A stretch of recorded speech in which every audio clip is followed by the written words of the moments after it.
Atlas Geopolítico, o mundo em um podcast.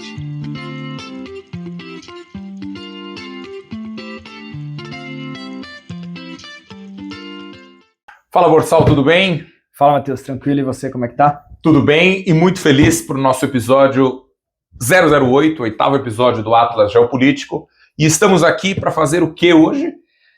Fazer uma retrospectiva de tudo que de melhor aconteceu e não aconteceu no ano de 2025, pode ser? É isso aí. Nós vamos então tentar lembrar os fatos mais importantes da geopolítica e aqueles fatos que todo mundo achou que ia acontecer, mas o ano veio para frustrar as expectativas. Não foi bem assim, não foi bem assim. Aquele não foi bem assim, aquele morrer na praia, mais ou menos. E não foram poucos, né? E não foram poucos. Então, você que está nos ouvindo, já sabe, curtam, compartilhem, comentem. Talvez nós esqueçamos de algum grande evento de 2025 e não deixem de colocar, de nos lembrar. Até daqueles eventos que vocês vão ver no final mais engraçadinhos, aqueles eventos não tão sérios assim. Mas é para isso que a gente está aqui hoje. Então, vamos começar? Vamos lá. Então, comecemos com a... Esse homem, ele aparece mais no Atlas Geopolítico do que Matheus e Guilherme. Perfeito. É impressionante a assiduidade de Donald Trump no Atlas Geopolítico. Mas nós estamos aqui para falar de Donald Trump, mas especificamente no seu primeiro ano do segundo mandato. Parece que já foram 8 anos de Donald Trump. E para falar das tarifas. Então, algo que impactou muito o mundo e é incontornável ao longo desse ano de 2025 foram as tarifas. Você concorda, claro, né? Uhum. Tivemos, eu não sei precisar, acho que ninguém sabe o número de tarifas que ele colocou. Então, o Brasil foi 50%. E aí, a China, 100%. Aí a China reclama 200% na China. Faz um acordo, 3 meses sem tarifa. O Japão faz o acordo com o Japão, reduz a tarifa. Foi uma bagunça. Foi uma bagunça. E foi todo dia. Todo dia tinha uma notícia Uma de uma atualização. tarifa. Uma notícia. Parece que ele sonhava... Meu avô sonhava com o número para jogar. Parece que o Trump sonhava com o número para colocar tarifa. E as explicações muito bem baseadas em cálculos econômicos, matemáticos. Critério zero. Critério zero. E a gente teve o quê? O fato é, agora falando, né, do que essas tarifas significaram? Um mundo mais voltado para si mesmo, mais recluso, em que os Estados Unidos deram o tom de que, ao colocar tarifas, o mercado norte-americano se fecha, uma atitude protecionista, e essas tarifas parecem ir contra a corrente do que vinha acontecendo no ano de 2010, no começo de 2020 tivemos a pandemia, mas ao contrário da globalização, do multilateralismo, da comunicação e do movimento de pessoas, inclusive, né, ao redor do mundo. Essas tarifas tiveram um grande impacto sobre o Brasil foi o assunto do momento, né, do segundo semestre para cá. Hoje o Brasil conseguiu a redução de algumas dessas tarifas, mas o Trump ele é tão errático, ele é tão vai para lá, vai para cá, não sabe o que está fazendo muitas vezes, que pode ser que amanhã nós tenhamos novas tarifas ou a suspensão de todas as tarifas. Pode ser. E o Trump, ele chegou ao cúmulo, eu diria, de criar tarifas em cima de produtos sobre os quais ele não deveria criar, porque causou problemas para os próprios Estados Unidos, matérias-primas fundamentais para os Estados Unidos, aviões, os Estados Unidos precisam de muito mais aviões do que eles produzem, e ele encheu a Embraer de tarifas, por exemplo. E aí, o que ele esqueceu é que nesse momento, se os Estados Unidos não quiserem comprar, a China compra. Exato. Então, eu não sei se surtiu o efeito que ele esperava, mas foi o que ele fez, né? O comércio chinês, esse é um dado, ele ultrapassou pela primeira vez, não sei se você sabe, se nossos ouvintes sabiam, 1 trilhão de superávit no ano. E isso com uma diminuição bastante grande das exportações chinesas para os Estados Unidos, em virtude dessas tarifas. E eu acho que não há uma preocupação por parte do governo do Trump de fazer uma coisa e 10 dias depois esquecer, e essa coisa não tem mais importância. Uma notícia bombástica de hoje é um esquecimento de amanhã. Então, mas será que a gente parou de falar dele hoje? É uma vez só? Eu não acredito. Espere. Nosso segundo tema, Borsal. Eles, né? Putin e Zelensky. Os rivais eternos, conflito entre Rússia e Ucrânia, que não parece ter solução a curto prazo. Agora, recentemente, me parece que foi a primeira vez que o Zelensky admitiu a possibilidade de ceder territórios para a Rússia. mas é uma guerra que nos acompanhou o ano todo, que vai acompanhar pelo menos nos primeiros meses de 2026 e que não começou em 2025, né? Um cenário que meio imutável ali, a gente já comentou sobre isso aqui no Atlas. O Putin não tem pressa, ele sabe que quanto mais tempo essa guerra durar, mais ele enfraquece a Ucrânia, e esse enfraquecimento ucraniano é muito mais rápido do que o russo. A Rússia tem muito mais homens, muito mais armas, muito mais espaço, muito mais recursos, muito mais capital, e o mundo está ficando cansado de apoiar a Ucrânia e esse conflito não chegar a um final. Quer dizer, 2026, nós teremos uma guerra que já vem de alguns anos, que continuará, que vai atravessar o inverno ucraniano, que é bastante pesado, e a solução para esse conflito talvez não haja um desfecho para esse conflito em 2026, mas 2025 a gente não assistiu isso, a menos que, né, no finalzinho do ano tenhamos alguma coisa. Mas seria uma surpresa, né? Seria uma surpresa, né? É o fato que é o grande conflito em curso hoje no mundo, que é a invasão da Rússia à Ucrânia, né? Com a tomada de territórios. E para quem tem alguma dúvida, o que está acontecendo, o que o Putin, o Zelensky, é só assistir o nosso episódio. Que vai estar o link aqui na descrição desse episódio, ou se a gente conseguir superar nossas barreiras tecnológicas, aqui nesse card. Mas com certeza ouça o nosso episódio sobre a guerra da Rússia e da Ucrânia para entender melhor. Aqui é só uma retrospectiva, mas o fato é que isso marcou bastante o mundo em 2025. Sem dúvida. Né? O que marcou também é a região da faixa de Gaza. Era uma guerra que também se prolongava. O desfecho dessa guerra totalmente ainda não está conhecido, mas o fato é que tivemos um cessar-fogo, né, que foi proposto pelos Estados Unidos, aceito por ambas as partes num primeiro momento, né, tanto pelo Hamas quanto pelo governo israelense do Netanyahu, mas mesmo depois do cessar-fogo tivemos alguns ataques, algumas reclamações, controvérsias de como seria, né, esse novo regimento na região da faixa de Gaza. O fato é que nós tivemos um longo conflito que se estendeu, que houve muitas pessoas morreram, a faixa de Gaza destruída, né, e o conflito ocupou todo o ano de 2025. E para isso também nós temos o quê? Um episódio aqui no Atlas Geopolítico sobre Israel e Palestina. Será que ele vai estar aqui? Ou em algum lugar ele vai estar. Né? E aí nossos ouvintes podem conferir e se inteirar de uma retrospectiva muito melhor do ano de 2025.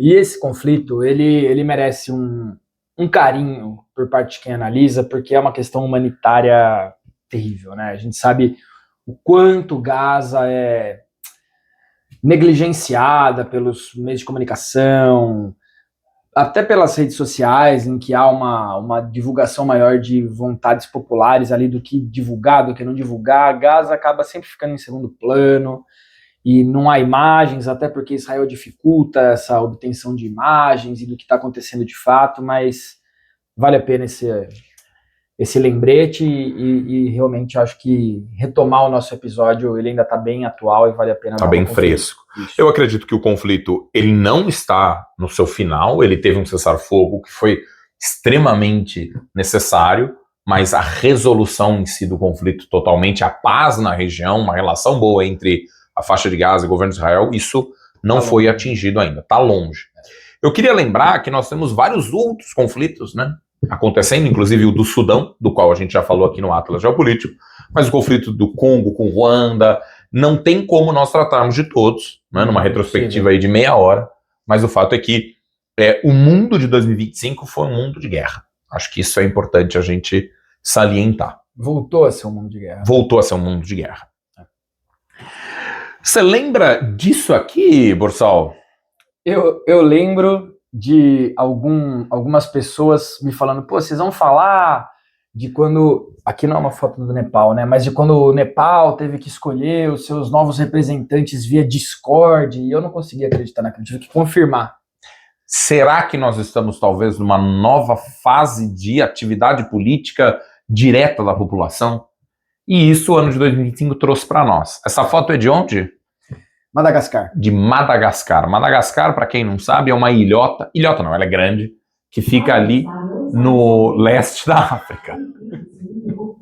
Alexa.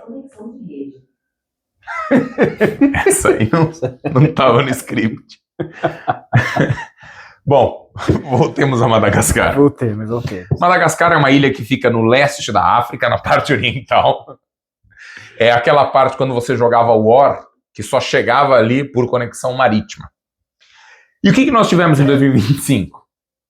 2 novos cenários quase que inimagináveis politicamente.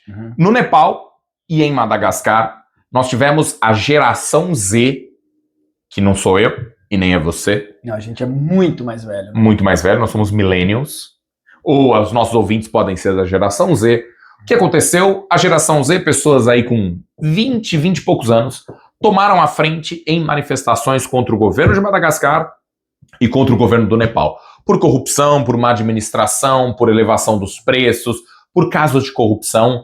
E essa juventude fez movimentos tanto em Katmandu quanto em Antananarivo, as capitais, estudei as capitais, e tiraram os governos. E o que você mencionou no começo é que no Nepal, o novo governo foi escolhido via Discord. Eu vou te falar, via Discord. Quem vai ser? Teve um debate ali, quando o pessoal debate, vou jogar God of War, vou jogar aqui, o pessoal escolheu uma nova composição do governo, e agora vão ter eleições no ano que vem no Nepal. Em Madagascar não houve essa escolha virtual, mas houve uma potência dessa nova geração de pessoas jovens, que eu acho que boas perspectivas, mas a gente tem que sempre acompanhar. Talvez estejamos, né, com inteligência artificial, tecnologia, um novo rumo da atividade política no mundo. E esses 2 países deram esse exemplo. Isso me ajuda a ver também o quanto a gente está ficando velho, professor. Porque para mim o Discord não seria nem possível fazer isso pelo Discord. Para mim o Discord é para fazer uma ligação e jogar Killing Floor. É, mais ou menos isso, né? Tá tudo bem, né? Vamos passar para o próximo tema. Vamos. E aí, quem vem? Ele, né? Maduro, também é uma figura bastante presente aqui conosco. Já falamos no episódio passado, 007, sobre Venezuela. Vale retomar. Mas é impossível passar por um episódio de retrospectiva de 2025 sem citar o aumento da atenção e da tensão que se tem ao redor da Venezuela. Especialmente quando nós começamos a receber as notícias de barcos venezuelanos ali no Mar do Caribe sendo atacados por forças estadunidenses. A notícia vinha sempre acompanhada da justificativa de que esses barcos seriam barcos do narcotráfico e eles seriam ali, estariam trabalhando para levar drogas até os Estados Unidos, ou até alguns barcos que foram tomados por forças americanas que estariam tirando o petróleo da Venezuela para colocar no mercado internacional, e a gente sabe que a Venezuela nesse momento não pode fazer isso, porque os Estados Unidos estão embargando o comércio venezuelano com o resto do mundo, mas o fato é que os Estados Unidos escalou de forma bastante intensa a sua relação conflituosa, não conflituosa, mas litigiosa, com a Venezuela. E há, lógico, uma apreensão sobre isso, porque está aqui. É nosso país vizinho, e qualquer coisa que aconteça na Venezuela vai, inevitavelmente, fazer com que venezuelanos se desloquem. E a entrada para o Brasil é pela floresta amazônica, um lugar difícil de fiscalizar, ninguém sabe o que acontece, o que não acontece direito no meio daquela mata. Então, há consequências para todo o entorno, inclusive para nós. Aquilo que nós conversamos, né, não só aqui, mas um aumento do nível de tensão. Né? Nós não pudemos falar da captura do navio petroleiro no nosso episódio sobre Venezuela, que aconteceu depois, mas a presença de uma marinha norte-americana no Caribe, a relação dos Estados Unidos com a Colômbia, com a Venezuela, que são relações hostis, tudo isso está deixando um certo nível de tensão, uma percepção de que a qualquer momento a gente pode ter uma invasão norte-americana por terra. O que isso significa para o Brasil? Nós sabemos que a relação do governo brasileiro com o governo norte-americano tem melhorado, tem sido uma relação amistosa, mas a gente nunca sabe o quanto isso pode escalar e virar uma tensão, a mesma tensão que a gente também já tratou aqui no Atlas, a tensão na China com Taiwan. Eu acho que as duas regiões vivem um cenário de bastante de tensão, né? Perfeito. E me fala uma coisa, professor Matheus, essa posição é uma guarda de boxe? O que ele está fazendo aí? O Nicolás Maduro estava dançando num comício, né, quando ele tentava propagar a paz e boas relações com os Estados Unidos. E aí ele fez uma dancinha... Uma dancinha ridícula. Que foi... Ridícula. Eu ia dizer que foi bastante aplaudida, mas foi Foi aplaudida tanto quanto foi ridículo. Ele gravou, né, trechos do próprio discurso defendendo a paz, transformou isso numa música meio eletrônica, uma batida mais jovem ali, e ele toca essa música e dança nos seus concertos. Talvez para a geração Z. Pode ser, quem sabe eles não escolham mantê-lo no poder via Discord. Via Discord. Nós temos essa nova função. Tá aí. E por fim, né, da nossa retrospectiva das coisas que de fato aconteceram no ano 2025, aconteceram 2 grandes reuniões aqui no Brasil. Né? A primeira delas, que eu vou mencionar até por ordem cronológica, aconteceu no meio do ano, que foram os BRICS, né? A reunião, um BRICS agora muito mais gordo, um BRICS mais expandido. Então, temos aqui, né, para Brasil, Rússia, Índia, China e África do Sul, mas agora um BRICS já expandido. Nós temos outros países, os Emirados Árabes, a Etiópia, a Argentina recusou se unir aos BRICS, a Arábia Saudita não sabe se vai ou se fica, a Indonésia entrou nos BRICS. Então, aquilo que a gente chama, né, uma outra forma de ver as relações internacionais, uma preponderância do sul global, liderado pela China, e que isso afeta também, claro, os Estados Unidos. Não é à toa que uma semana depois da reunião dos BRICS, que ocorreu no Rio de Janeiro, foram colocadas as tarifas do Trump ao Brasil, né, de 50%. Então, é claro, os BRICS e o discurso dos BRICS, que a gente ainda precisa falar um pouco mais aqui no Atlas, mas de desdolarização, um discurso de potência e representatividade, mudança da governança global, principalmente que o Brasil fala bastante, tem incomodado os países centrais, Europa, Estados Unidos e principalmente, eu acho que a presença da China. Então, os BRICS 2025 foram muito importantes, foram uma pedra no sapato, aí uma voz muito importante no mundo e continuarão saindo no ano de 2026. Lembrando que, para quem não está acostumado com esse vocabulário mais da economia, da geopolítica e desse tipo de análise, o sul global não significa quem está ao sul da linha do Equador. Opa, né? boa. Não é uma questão geográfica, essa é uma questão econômica. O sul global é aquele grupo de países subdesenvolvidos. Então, a gente tem o Equador geográfico, que divide os 2 hemisférios, norte e sul, que são as 2 metades do globo, e a gente tem o Equador econômico, a linha do Equador econômica, que divide o mundo em países desenvolvidos e subdesenvolvidos. Ela não é uma linha reta, tanto que ela desce para abraçar ali a Nova Zelândia e a Austrália, mas o sul global seriam os países subdesenvolvidos. E os BRICS, de alguma forma, fortalecem esse grupo de países. Era mais ou menos, Borsal, o que tinha entre primeiro mundo e terceiro mundo antigamente? Isso. Que é a geografia. Exatamente. E sobre a COP? A COP, que veio para trazer novamente ao debate a questão ambiental, né? Não teve exatamente ali as soluções e conclusões esperadas. Na verdade, foi mais um fracasso de reuniões relacionadas ao meio ambiente, porque os países não se acertam. Os países subdesenvolvidos querem crescer um pouco mais e buscar um crescimento mais acelerado, isso vai gerar danos ambientais. Os países desenvolvidos querem que os países subdesenvolvidos se autorregulem para não causar mais impactos ambientais do que os países ricos já causaram. Então fica esse jogo de empurra, a responsabilidade é sua, é minha que não é, comigo não morreu, e vira uma grande fuga da responsabilidade.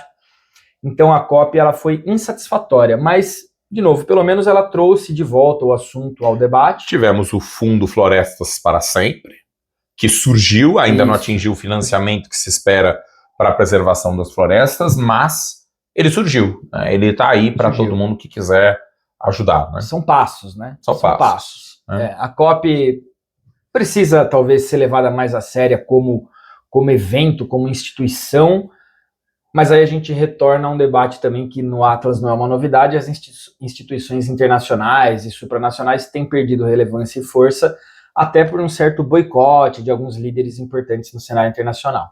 Só para lembrar, né, a gente não comentou aqui, mas houve uma anedota durante a COP30 que o primeiro-ministro da Alemanha, o Friedrich Merz, que doou 1 milhão depois para o Fundo Florestas, quando voltou para a Alemanha, fez um discurso dizendo que como é bom estar na Alemanha, que é um país bonito, e que todo mundo que estava em Belém não via a hora de ir embora, o que gerou um abalo diplomático, vamos dizer assim, né? E depois reforçou essa posição. E depois ele reforçou Teve essa posição. Teve a chance de se retratar. De falar, não é bem ali, assim. Né? Que foi o que o prefeito de Londres fez. Sim. Né? Ele tomou Guaraná, detestou, publicou no Instagram falando que Guaraná não é tão gostoso, é meio zoado e tal.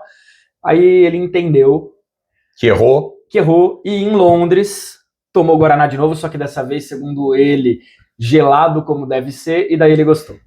Mas também, será que ofereceram pro cara um Guaraná quente? Aí também quente é fazer uma propaganda. Sem gás, aí não dá, né? Aí é propaganda. Aí me ajuda a te ajudar. E agora, Borsal? Bom, isso foi o que aconteceu em 2025 de muito relevante, então coloquem para nós o que mais aconteceu, e tem inúmeras coisas que aconteceram, mas também aconteceram, ou melhor, não aconteceram coisas que todo mundo esperava que acontecesse. Algumas eram menos previsíveis, outras eram mais possíveis de acontecer. Isso. Outras eram certezas de um único indivíduo, mas eram certezas muito fortes. Então vamos para uma outra retrospectiva? Vamos. O que não aconteceu em 2025, professor? Comece aí, então. Então a gente começa aqui com uma notícia que me traz um mix de sentimentos, né? Ao mesmo tempo em que Fernanda Torres foi laureada com o Globo de Ouro e o filme ainda estou aqui. Eu queria falar, não estou aqui. Ainda estou aqui. Fez história. Ganhou o primeiro Oscar de filme internacional para o Brasil. Melhor filme estrangeiro para o Brasil.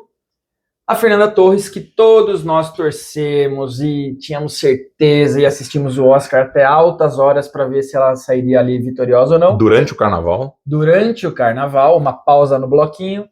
Infelizmente, Fernanda Torres não ganhou o Oscar de melhor atriz. Então essa era uma esperança e não se concretizou. Não se concretizou, o que é triste, mas eu tenho certeza que foi um ano super positivo para ela e para o cinema brasileiro. Graças também ao trabalho magistral feito por ela no filme. Se o ano de 2025 foi muito proveitoso para Fernanda Torres, mas não 100%, também foi para o primeiro-ministro do Canadá, o Justin Trudeau, ou melhor, ex-primeiro-ministro. Ele esperava continuar no governo, esperava continuar à frente do Canadá, mas ele renunciou por grandes pressões, mas talvez ele pôde anunciar o seu romance com a Katy Perry, algo que abalou a geopolítica do mundo. Então, e agora ele tem gloss de cereja nos lábios dele, é isso? Ou seja, os dois esperavam alguma coisa, mas não terminaram o ano tão mal assim. Não, terminaram o ano sorrindo, né? Como a gente pode ver nas fotos. Nas imagens.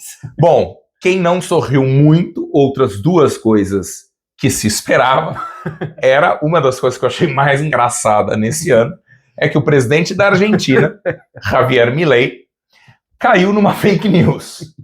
Quem diria?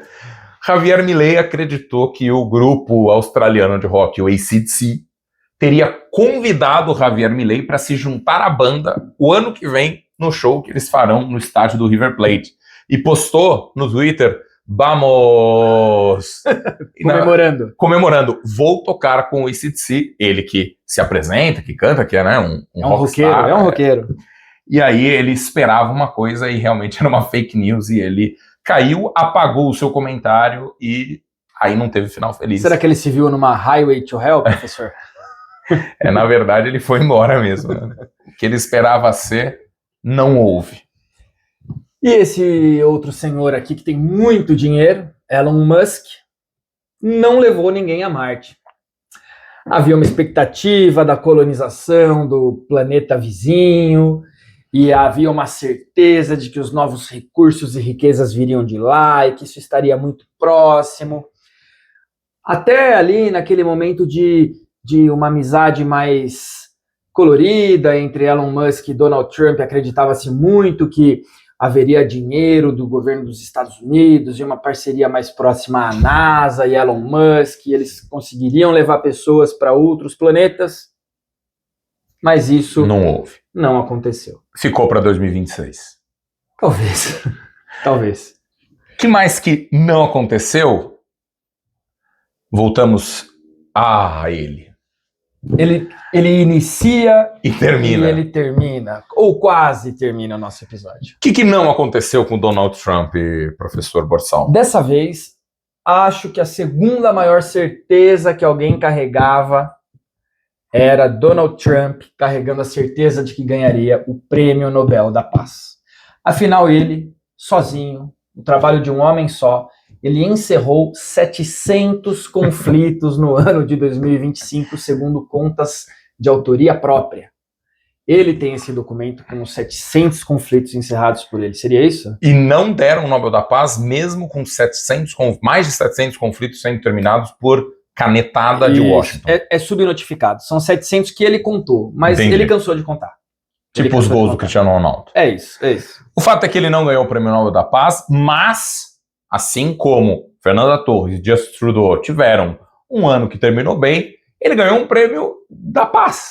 Concedido pela FIFA. Pela FIFA. A FIFA que sabe tudo sobre paz. Pois é. Que faz grandes projetos de intermédio de conflitos. A FIFA laureou, então. Eu estou usando muito a palavra laureou. Você tá bem. É uma palavra boa para usar. Laureou Donald Trump com o prêmio futebolístico da paz. Perfeito, né? Vai sediar a Copa do Mundo ano que vem. E ele espera, né? Ele tem mais 3 anos de governo para ganhar o Nobel da Paz. E segundo ele, será a Copa do Mundo com menos cartões vermelhos da história. Ele falou porque isso? Não haverá... Não, eu tô trazendo aqui da minha cabeça. E o que mais não aconteceu esse ano? Não passa ainda. Tá bom. Era uma certeza? Nobel? Esse próximo ponto que a gente vai falar, era uma muita certeza gente tinha certeza. De alguém? Era. Eu também acho que era uma certeza absoluta. Não na minha. Na minha houve uma apreensão, eu não posso negar. Mas não se concretizou. Mas eu acho que seu sorriso revela que é a apreensão. Eu sorri lá e tô sorrindo cá. O que não aconteceu? Não aconteceu o Mundial do Palmeiras. Bateu na porta? Chegou ali, né? Perdeu de quem de novo? Do Chelsea? É difícil ganhar do Chelsea. Não é pra qualquer Sul-americano ganhar do Chelsea é difícil. 2012 teve. Tem muito livro aqui e eu acho que se todos eles falassem de futebol, ainda assim a gente só acharia um registro sobre um sul-americano batendo no Chelsea. 2012, né? Mas aquele time também, né? O fato é que Abel Ferreira, eu ia falar Abel Braga, Abel Ferreira não ganhou o Mundial com o Palmeiras, mas poderia ter ganhado o quê? Um brasileiro? Não ganhou. Não. Uma Copa do Brasil? Não. Um paulista. O Paulista chegou na final. Mas aí pegou um time maior, né? Então, quer dizer, essa é uma frustração, mas ele renovou o contrato. Renovou. Né? E o ano que vem ele pode o quê? Tentar de novo. E o Paulinho volta, então é só notícias boas. E aí tentar, a Copa São Paulo tá aí para isso, logo no começo, mas o fato é que o Mundial não veio. Eu acho provável que haverá o Mundial do Palmeiras no momento em que Trump ganhar o seu Prêmio Nobel da Paz. Pode ser. Aí você tá fazendo uma premonição forte, hein? E perigosa. Mas é mais fácil o Trump ganhar o Nobel da Paz. Eu acho.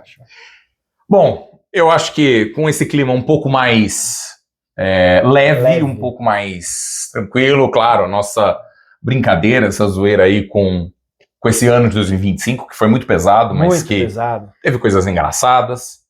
A gente se despede do ano de 2025, nós vamos ter aí 2 semanas de um recesso, de umas férias do Atlas Geopolítico, de vídeos longos, mas de vídeos menores, de postagens, todo mundo pode continuar acompanhando, curtindo, comentando, o Atlas vai continuar em trabalho, e aí em janeiro voltaremos com vídeos sobre geopolítica, vídeos longos aqui. Exatamente. Não podemos deixar de agradecer mais uma vez a nossa parceira, Contact Eventos, que nos proporciona uma possibilidade de gravar com uma qualidade muito maior. E valeu, Matheus, pelo ano, por esse começo de projeto, valeu, pessoal. E não se esqueçam, de fato, de curtir, comentar, compartilhar e falar o que a gente acertou, o que a gente errou. Se você gosta do nosso trabalho, manda para os seus amigos. Se você acha péssimo, manda para o inimigo e fala que é legal, obriga ele a assistir um pouquinho. E vamos lá, para mais um ano de Atlas Geopolítico. O mundo em um podcast. Muito bom.